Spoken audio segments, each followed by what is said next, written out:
that I talk to who are, business owners who have, multiple responsibilities beyond themselves, and they have lots of employees or something like that, or a brand or something, is that there is a weight. There is a weight that these men feel and that I feel at times.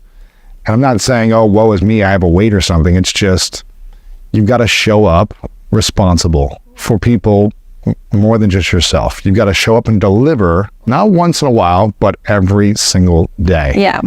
And I welcome the responsibility. I'm blessed to have the opportunity and the responsibility to have a vessel physically and emotionally and mentally and spiritually to carry the weight that has been provided for me.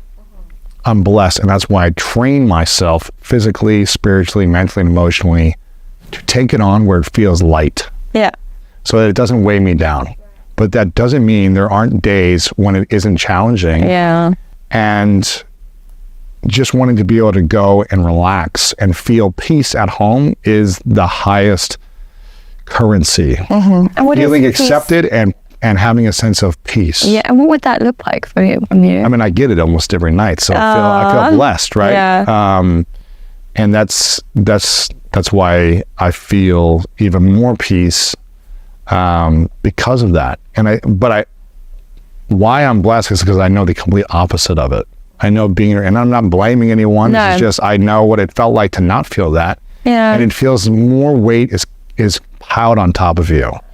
And I'm not saying it's the woman's responsibility or this and this. It's really just, I didn't choose correctly, and that's okay.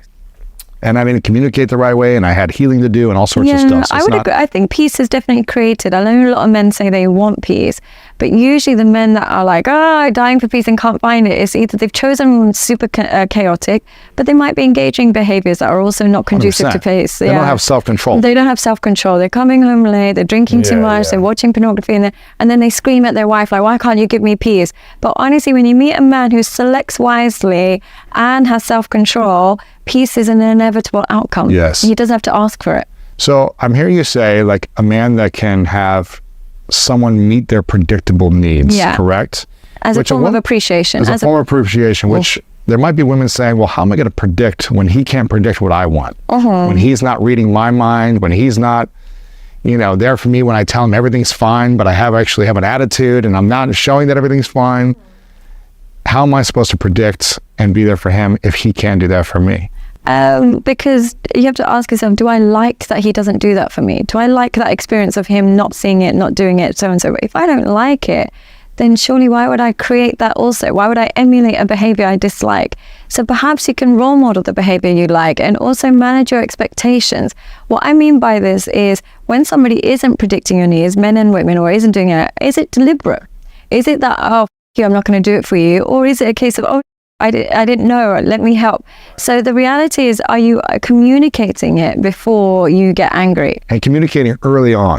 Not after you're married and then saying, this is what I need. Yeah. But actually communicating early on. This is something that I did differently, and so did Martha. We communicated early on, this is what I'm going to need now. This is what I'm going to need in the future. And it's not like these crazy needs. No. It's just like, this is to be in a committed relationship, to commit and be all in and be giving and of service and thinking about a future together. Yeah. Here's what I'm going to need.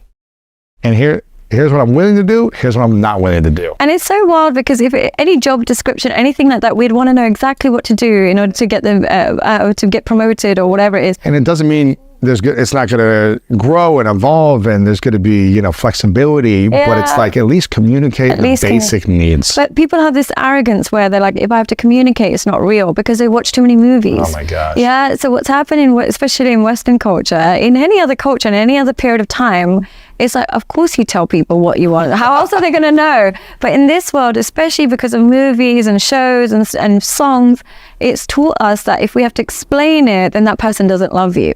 They should be able to mind read and predict and stuff. And then it creates the ingredients for a distant relationship emotionally.